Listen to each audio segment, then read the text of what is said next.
రూపాయలు కొన్నది ఈ రోజు 1000 రూపాయలు అయింది. దాన్ని ఎట్లా వయా మీడియాకు చూసుకోవచ్చు, ఎవరు తిన్నా పెద్ద ఫరక్ పడదు. ఈ 10 సంవత్సరాల నుంచి గ్యాప్ ఉంది.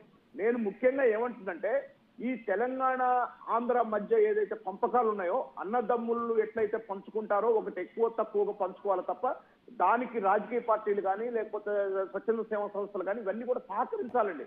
ఒక స్టెప్ పడ్డది ముందు, దాన్ని పాజిటివ్ విందాం. అసలు ఇంకోటి వాళ్ళు ఏమేమి అంశాలు ఎట్లా మాట్లాడదాం అనేది ఒక దానికి రూట్ మ్యాప్ తయారు చేస్తున్నారు.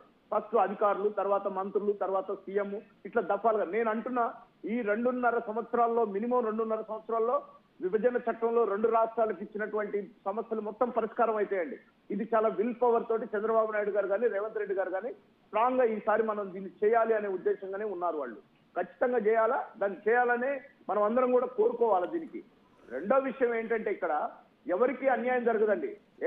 విద్యుత్ దాంట్లో ఆనాడు 7,000 కోట్ల రూపాయలు ఆంధ్రప్రదేశ్ కు రావాలని చెప్పి ఆనాడు విభజన చట్టంలో చెప్తే కేసీఆర్ గారు 16,000 కోట్లు రావాలని చెప్పి కోర్టులో వేశారు. దాన్ని కూడా కూర్చొని మాట్లాడతారు. అసలు ఎవరికి ఎన్ని రావాలా, ఈ ప్రాజెక్ట్ నుంచి ఎంత వచ్చింది, ఎంత ఖర్చు వాడకం అయింది, అవన్నీ ఇవన్నీ మీడియాలో కానీ పేపర్లో కానీ మాకు దాంట్లో వాటా కావాలా, దీంట్లో వాటా కావాలంటే అవన్నీ వచ్చినాయి. వస్తే దాని మీద మాట్లాడతారు. ఎంతవరకు సబబు అయితే ఏదైనా సరే ఇస్తారు. ఇక్కడ బిల్డింగ్స్ ఉన్నాయండి, ఆ బిల్డింగ్స్ తీసుకుపోయాయి కావు. కొంత బిల్డింగ్లు కావాలి అంటే వాళ్ళు అన్నారు మీకు జాగా ఇస్తాం, అవసరం అయితే కట్టుకోండి అని. ఏదో ఒక వయామి ఏదైనా సరే చర్చలతో సాధ్యమండి. ఇలా ఏది యుద్ధాలు, ప్రపంచ యుద్ధాలే సమసిపోతున్నాయి చర్చల ద్వారా. ఇది పెద్ద ఇష్యూ అని అనుకోవట్లేదు. కాకపోతే last time YSRCP party Jaganmohan Reddy కానీ ఇటు దీన్ని కేసీఆర్ కానీ ఈ వాదంతో బతికుంచారు వీటిని. నేను అంటున్నా 10 సంవత్సరాల కాలంలో ఎప్పుడు మీటింగ్ అయ్యారని. ఫస్ట్ చంద్రబాబు నాయుడు గారు మంత్రుల కమిటీ చేశాడు, అఫీషియల్ కమిటీ చేశాడు. తర్వాత 5 సంవత్సరాల్లో ఏ ఒక్క కమిటీ కూడా కూర్చోలేదండి. జగన్మోహన్ రెడ్డి గారు ఫస్ట్ రోజు వచ్చాడు, ఇక్కడ డిన్నర్ లంచ్ చేసిపోయాడు, ఆ బిల్డింగ్లన్నీ ఒప్పజెప్పి వెళ్ళిపోయాడు. కథం అంటే ఒక పరిపాలన దృష్టే లేదు. కనీసం ఆంధ్రప్రదేశ్ కు జరుగుతుంది అనేది ఆయన చూసుకోలేదు. ఏదో పోతిరెడ్డిపాటి చేసినట్టు చేయి, నేనే కొట్టినట్టు చేయి, అన్నట్టుగా దీనికి రెండు కలిసి ఉన్నాయి. అంటే ఇక్కడ పార్టీని బలోపేతం చేసుకోవడం, అదేవిధంగా ఆంధ్రప్రదేశ్ హక్కులు వదులుకోవటమా, లేకుంటే హక్కులు కాపాడుకోవటమా, లేకుంటే ఏమాత్రం కొద్దిగా ఉన్నా దానికి దీనికి ఇక్కడ కాంగ్రెస్ కి అదే సవాలు, అక్కడ టీడీపీకి ఇదే సవాలు. నేను అదే చెప్తున్నా శ్రీనివాస్ గారు, నేను దానికే వస్తున్నా. మీరు అదే అంటారు.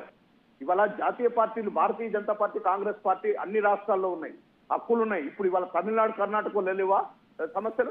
అన్ని రాష్ట్రాల్లో ఉన్నాయి. కానీ ఓన్లీ తెలుగుదేశం పార్టీ వచ్చేసరికి ఎందుకు ఈ వాదన తీసుకొస్తున్నారు? అట్లేం లేదు. ఏ రాష్ట్రానికి సంబంధించిన చంద్రబాబు నాయుడు గారు ఒక్కటే. ఈవెన్ కృష్ణా వాటర్ లో కూడా ఆనాడు చర్చ జరిగినప్పుడు మీకు సానుకూలంగా ఉన్నప్పుడు మేము మాకు అందియండి, మీకు కావాల్సినప్పుడు మేము ఇస్తాం అంటే ఇచ్చి పుచ్చుకునే ధోరణిలోనే చంద్రబాబు నాయుడు గారు ఉన్నారు. ఇవాళ నదీ జలాల విషయంలో కూడా మనం కూడా కాదండి ఫైట్ చేయాల్సింది. శ్రీనివాసరావు గారికి తెలుసు, పైన మహారాష్ట్ర కృష్ణాతోటి గోదావరి కృష్ణా జలాలకు వాటిని అడగాల. ఇవాళ వాళ్ళు 4 రాష్ట్రాలకు పంచాలంటున్నారు. 3 రాష్ట్రాల అలొకేషనే ఉంది ఆ రోజు. అది కూడా అట్లే ఉంది. నేను అడుగుతున్నా, ఈ 2 ప్రభుత్వాలు చేయడం వల్ల గతంలో 5 సంవత్సరాల కాలంలో ఈ 2 ప్రభుత్వాలు చేసిన నిర్వాహకానికి ఇవాళ ప్రాజెక్టుల నిర్వహణ మొత్తం కేంద్ర చేతిలోకి పోయింది. ఇది వీళ్ళు చేసింది కదా.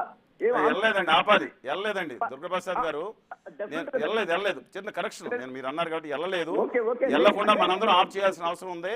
2 రాష్ట్ర ప్రభుత్వాలు వెళ్ళి ఆదాని గారి ప్రభుత్వానికి మన ప్రాజెక్టులు రక్తం శాతంతో కట్టిన నాగార్జున సాగర్, శ్రీశైలం, పులిచెందులు ఈ ప్రాజెక్టులు అప్పచెప్పకూడదు.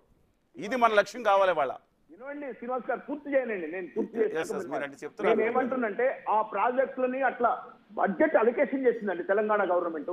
205 కోట్లు అలొకేషన్ చేసింది. నేను అంటున్నా ఈ 2 ప్రభుత్వాలు కేసీఆర్, జగన్మోహన్ రెడ్డి చేసిన నిర్వాహకం వల్లే కేంద్రం ఇన్వాల్వ్ కావాల్సి వచ్చింది. నీకు 10 సంవత్సరాల కాలం ఇస్తే నీ ఇరిగేషన్ లో పంచుకోవైతివి, మన విభజన చట్టంలో ఉన్న ఆస్తులను పంచుకోవైతివి, ఏమి లాభం చెప్పండి?